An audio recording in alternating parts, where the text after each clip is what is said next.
gostaria de refletir Êxodo 14, versos 13 até o verso 17. Vamos ler um pouquinho antes, verso 10. Quando o faraó se aproximava, os israelitas levantaram os olhos e viram os egípcios. E então entraram em pânico. Clamaram ao Senhor e disseram a Moisés: por que nos trouxe aqui? Para morrer? Não havia sepultura no Egito? O que você fez conosco?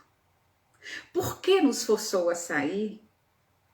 Quando ainda estávamos no Egito, já avisamos que isso poderia acontecer. Por que não nos deixou em paz?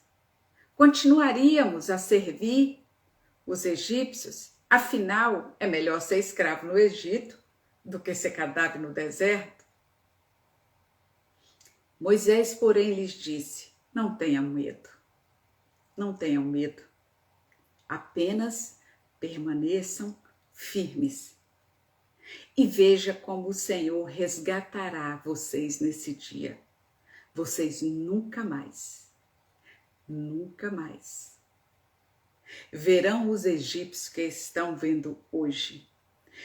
O Senhor lutará por vocês.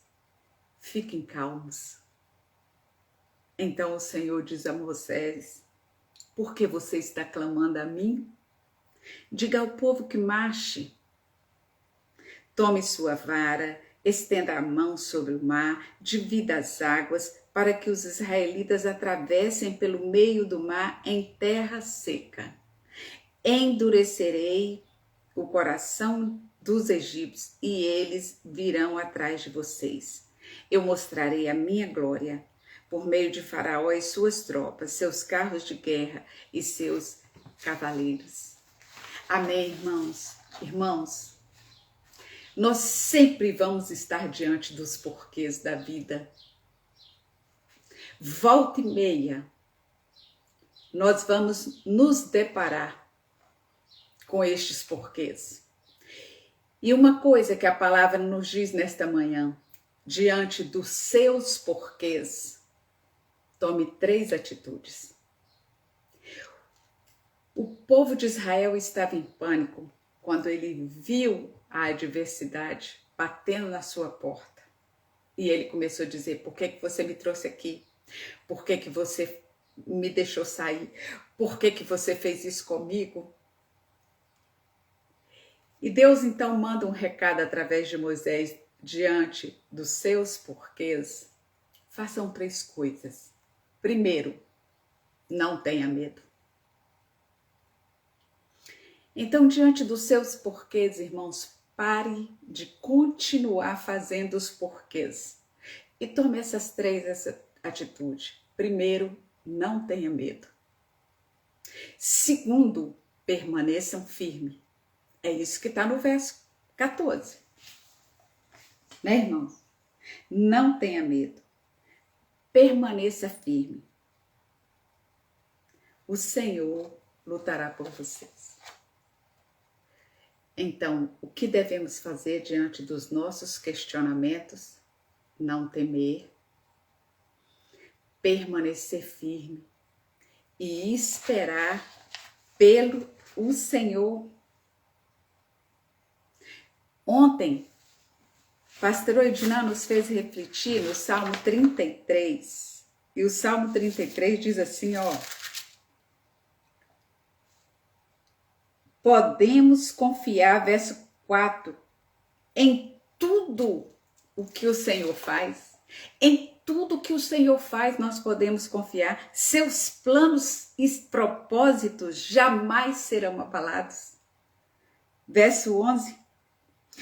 E olha o verso que mais me chamou a atenção quando o pastor estava lendo esse salmo ontem, irmãos. O Senhor está atento aos que temem e aos que esperam por seu amor. Então, sabe quem tem a atenção de Deus? Quem sabe esperar. Se coloque aí em uma cena em que você está parado para dar uma instrução a algumas pessoas. e tem um monte de pessoas na sua frente esperando pela sua instrução.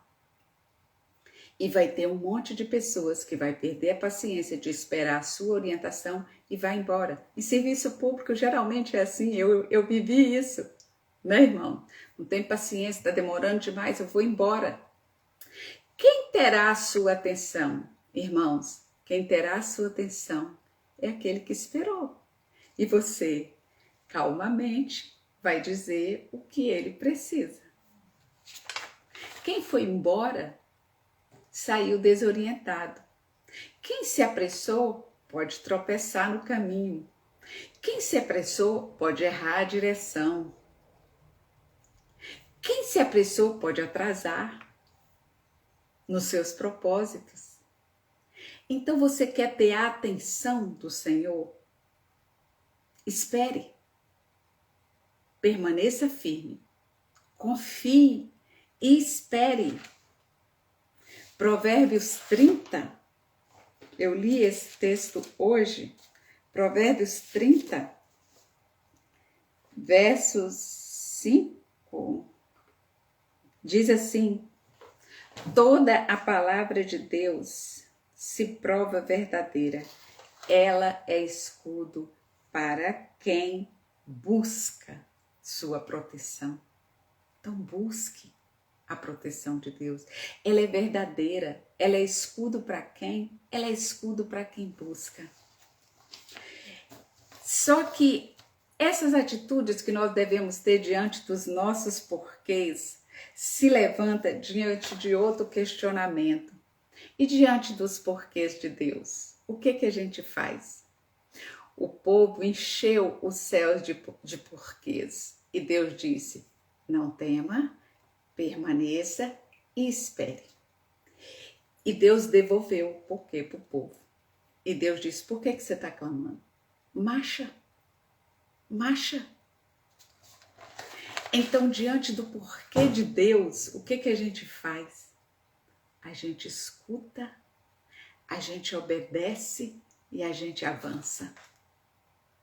Se diante do seu porquê você precisa não temer, você precisa permanecer, você precisa esperar. Quando Deus te questionar, você tem essas 3 direções. Ouça, obedeça e avance. Não questiona, irmãos, não se preocupa com detalhes. Avança. Deus está mandando, vai. Deus está mandando, faz. Deus está mandando, fica. Escuta a sua voz, as suas ordens são claras, irmãos. Olha o que ele disse aqui para Moisés. Pensa no que ele disse. Por que você está clamando? Deus questionou. Moisés estava ouvindo, mas Deus não deixou ele sem direção. Deus diz passo a passo o que ele teria que fazer. Você diga para o povo, você marcha, você toma a vara, você estende a mão, você divide o mar. As ordens foram claras. Deus é sempre claro conosco, irmãos. Deus não é Deus de dúvida. Deus não é Deus de confusão. Deus não é Deus de conflito. Então esteja atento ao que ele fala, porque ele é claro no que ele diz. Quando Deus disse para o povo: vocês vão guardar 2 litros apenas de maná, é o suficiente, não pode sobrar nada para o outro dia. E teve aquele que não acreditou e guardou. E a Bíblia diz que cheirou mal. Aí o povo: dá certo, realmente não dá certo. Aí passou a guardar só 2 litros. Por que a gente tem que experimentar primeiro o errado, para depois crer e confiar que o de Deus é que estava certo? Então, diante dos porquês de Deus, apenas ouça, obedeça e avance. Ele cuida dos detalhes. Nós acabamos de cantar, nós temos um Deus que cuida de nós nos mínimos detalhes. Tem uma historinha bem engraçadinha, que diz que uma centopeia vivia tranquilamente. Até que um dia um sapo perguntou para ela: qual é a perna que vai primeiro? E nessa confusão, ela se embaralhou e não conseguia mais andar. Os estudiosos dizem que tem espécies variadas de centopeias que chegam de 15 a mais de 300 pernas. Ela só precisava caminhar. Você, diante da certeza da voz de Deus, só precisa avançar. Às vezes, irmãos, é momento de agir e não de clamar. E a gente precisa reconhecer esses tempos variáveis na nossa vida. Foi Deus que cuidou dos detalhes. Olha o capítulo, no mesmo capítulo, o verso 14, o anjo que estava atrás, né? O anjo que ia adiante passou para trás. A coluna também foi para a retaguarda. A nuvem dividiu o povo de forma que era trevas para os egípcios e luz para os israelitas. Foi ele. O povo foi caminhando e Deus foi direcionando e Deus foi movendo em favor do povo e Deus foi caminhando junto com o povo. Entende, irmãos? Então, depois de tudo isso, dos porquês do povo, dos porquês de Deus, do mover de Deus sobre o povo, tudo voltou ao mesmo cenário, tudo voltou ao normal. Verso 27, ao amanhecer, Moisés estendeu a mão sobre o mar e as águas voltaram fortemente para o seu devido lugar. Tudo ficou como era antes. Só tem uma coisa, o cenário era o mesmo, mas os personagens já não eram mais o mesmo. Existiam pessoas mortas na praia e existiam pessoas vitoriosas no deserto. Depois que Deus te der uma ordem, sempre terá um amanhecer, irmãos. Você só tem que escolher o seguinte: de que lado você quer estar? Você quer estar morto na praia ou você quer estar vitorioso, ainda que seja no deserto? Porque eu quero dizer para você que não existe vitória sem deserto. Você só precisa escolher quem você vai trilhar nessa caminhada. Quem morreu na praia? Quem decidiu sozinho? Quem avançou sozinho? Quem fez tudo do seu jeito? Foram estes que morreram na praia. O pastor, ao ler o Salmo 33 ontem, o texto diz assim: nem mesmo um poderoso exército pode salvar um rei. A grande força não é suficiente para livrar um guerreiro. Não confie no seu cavalo para obter a vitória, porque Provérbio diz que a vitória vem dele, irmãos. O nosso socorro está nele. Então, morre na praia quem anda só. Morre na praia quem decide por si. Quem atravessa o mar e se encontra vitorioso do outro lado é aquele que decidiu caminhar segundo o comando de Deus, deixando ele cuidar de detalhes. Se preocupa com detalhe não, irmão.